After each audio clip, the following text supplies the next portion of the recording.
Now recognize Mr. Swalwell from California for his 5 minutes question. Congress. Mr. Secretary, you want to respond to that? Can I take 20 seconds? Yep.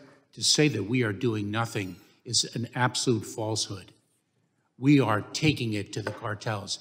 Do I think that nearly 58,000 fentanyl overdose deaths in 2020 are quote unquote justifiable?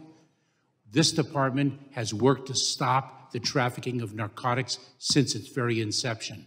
And we both know very well that the drug problem in this country requires a two-pronged approach to address the supply and to address the demand. And this fight continues, and we are taking it to the cartels in an unprecedented way. And Operation Blue Lotus that we launched in the middle of March is one powerful example of what we are doing to only increase our effort to address this scourge that is killing so many Americans. But to say that we are doing nothing is unequivocally false. Mr. Secretary, you oversee one of the largest law enforcement personnel in America. Is it the position of the Biden administration to fund or defund the police? It is to fund the police. And does that include to also train them to catch the bad guys and also not to harm the good guys? Congressman, that is the sworn oath of officers. And you would agree that unlike any time before in our history, police officers are in danger today. They have a target on their back, violence committed against them. Congressman, I know that law enforcement officers are under tremendous attack. And do you think go ahead, do you think anti-police rhetoric hurts morale or helps morale as you're trying to recruit people to be law enforcement officers? Congressman, it hurts morale, and that is why it is so important that law enforcement leaders continue to communicate the nobility of the law enforcement profession. I'm very proud to say that. And does anti-police rhetoric put targets on the back of law enforcement for their safety? Congressman, it does. That's why I'm disturbed about a recent tweet from the former president that says Republicans in Congress should defund the Department of Justice and the FBI. I'm also concerned about people on this committee and their own anti-police rhetoric. This is a defund the FBI campaign effort. Again, thousands of FBI agents who work hard every day to take bad guys off the streets. In fact, after the FBI raided Mar-a-Lago, someone armed to the teeth went to an FBI field office to try and kill FBI agents. I'm also concerned that the chairman of the Judiciary Committee invited a witness. When you could have any person who walks this earth as the chairman of a committee to come in and testify, the chairman of the Judiciary Committee invited the author of this tweet. Will the gentleman yield? Will the gentleman yield? Will the gentleman yield? Mr. Chairman, personal inquiry. He's not yielding. The gentleman is recognized. So it concerns me that there is this anti-police rhetoric that's happening among some in the MAGA Republican Party because they vote against police funding that was included in the COVID relief package. They vote against police reform efforts that would put millions of dollars in community police officers on our street. They vote and are against the union protections that allow them to collectively bargain. And as we honor the hundreds of January 6th officers who were hurt that day, too many of them gave comfort and aid at the DC jail. I also want to ask, is anti-Semitism on the rise in America, Mr. Secretary? Congressman, yes, it is. And are we seeing increases in violence toward Jewish Americans? Congressman, yes, we are, and we are seeing that for other minority groups as well. And so when an influencer like Kanye West, who has millions of followers on social media, says that he's going to declare DEFCON 3 on the Jews, do you think that increases threats to Jewish Americans or decreases threats? Words like that increase the threat to minority groups, Congressman. And that's why it surprises me that the chairman of the Judiciary Committee tweeted out, Kanye, Elon, Trump. Well, we know what Trump thinks about law enforcement and what is happening in law enforcement right now with targets on their back. But this tweet was kept up for months after Kanye West said that he was going to declare DEFCON 3 on the Jews. Mr. Secretary, do you believe that all of us have a responsibility to elevate our rhetoric and to denounce anti-Semitism and anti-police rhetoric in this country so that Jewish Americans and police officers can be safer? Congressman, I do. Thank you, and I yield back. The gentleman yields, and now I recognize the gentlelady from Georgia, Ms. Greene. That was quite entertaining from someone that had a sexual relationship with a Chinese spy, and everyone knows it. But I move to take her words down. Completely inappropriate. Yeah, stand by just a second while we research the rule. Give me just a second. I need to make sure I have my full 5 minutes.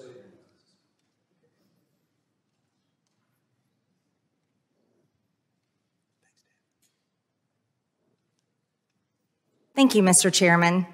Secretary Mayorkas, since you have been in charge of the Department of Homeland Security, there have been 0 miles of border wall added.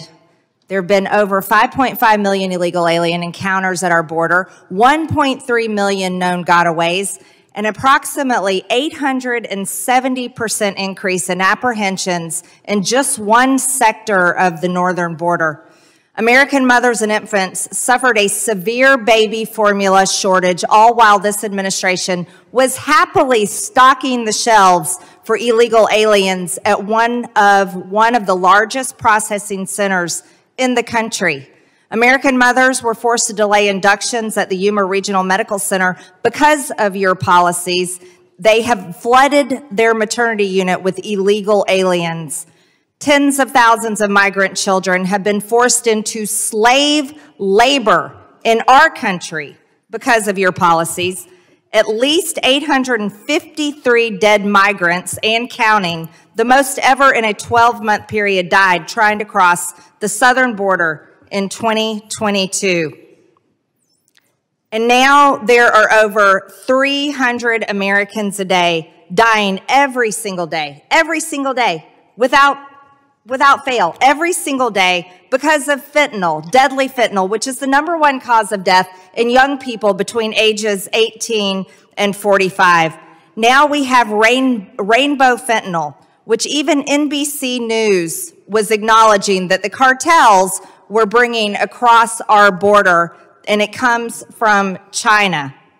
This rainbow fentanyl looks like Sweet Tarts or Skittles, clearly made to target America's school children. It's 50 times more potent than heroin, 100 times more potent than morphine. And now, under your tenure, Secretary Mayorkas, schools all over America have to have Narcan to save children that overdose on this deadly poison. Let me explain something to you. I'm not from Texas. I'm not from any border state. I represent a district in Georgia, which is in northwest Georgia. We're not anywhere near Mexico. We're not anywhere near the ocean. But in my district, people die nearly every single day from fentanyl. And I want to know from you, how many more people do we have to watch die every single day in America? How many more young people do we have to see die? How many more teenagers? How many more parents cry themselves to sleep at night, if they can even sleep, because their child overdosed on fentanyl? How long are you going to continue this outrage, complete outrage, where China is poisoning America's children, poisoning our teenagers, poisoning our young people? How long are you going to let this go on? Congresswoman, let me assure you that we're not letting it go on. We are fighting this. No, I reclaim my time. You're a liar. You are letting this go on, and the numbers prove it. You can't lie about the facts, Secretary Mayorkas. While you live in denial and sit over there with this attitude that you're doing everything right, you are killing Americans with your policies. And that is a fact. Your policies are killing people, over 300 Americans a day, over 300, and it's outrageous. Let me ask you another question. We talk about terror. The ranking member is recognized. You know, we can disagree, but just the fact that we have people watching, you don't have to call a witness a liar. And I just... Excuse me, does the ranking member have a point of order? Well, No, obviously. actually, I want you to take the words of the speaker down. So, I mean, but I need to explain So the gentleman does have is Yes. raising a point Yes. of order. So the point is, in raising this point of order, And the gentlelady's time will be restored. you know, we have a history of being a bipartisan committee that work on solutions. Now, we can disagree, but we've gotten to the point of the language that we're using is not the kind of language that historically we, as members of this committee, we've used. And again, I just think in the interest of civility of this committee, I would implore all of the members that I understand the strength and concern, but you know, there's a way that we ought to conduct ourselves. And what I'm hearing is not how a majority of this committee conducts business, and we can do better. So I asked it.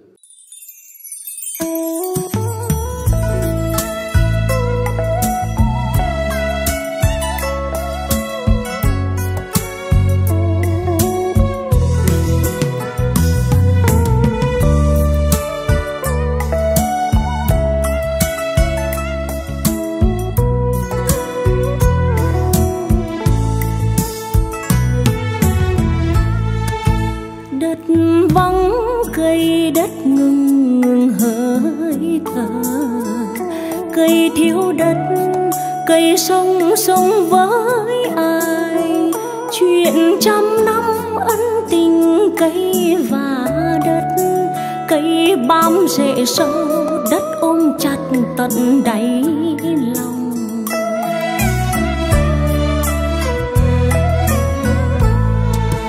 Những con đường trải dài bóng mát, những mảnh vườn trái ngọt cây xanh, ôi đẹp làm sao tình cây và đất, đem đến mối sinh mạch sống cho đời.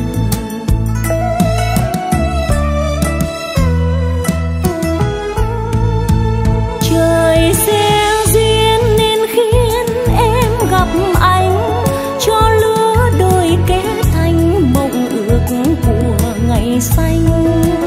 Rồi mai đây anh là đất, em là cây, vĩnh phúc cho ai biết rằng từ đó mùa xuân vĩnh hằng.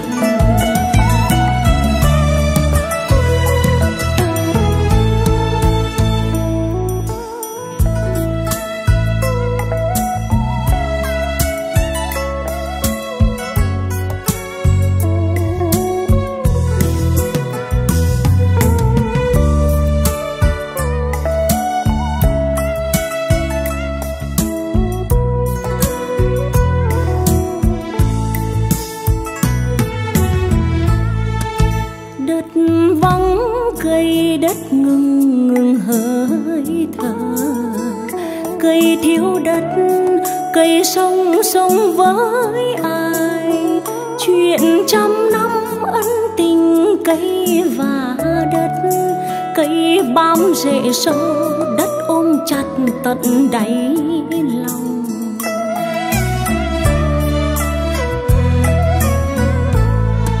Những con đường trải dài bóng mát, những mảnh vườn trái ngọt cây xanh, ôi đẹp làm sao tình cây và đất, đem đến mối sinh mạch sống cho đời.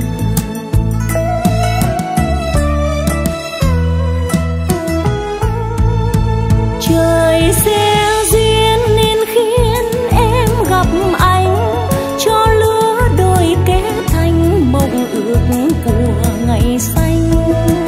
Rồi mai đây anh là đất, em là cây, vĩnh phúc cho ai biết rằng từ đó mùa xuân vĩnh hằng.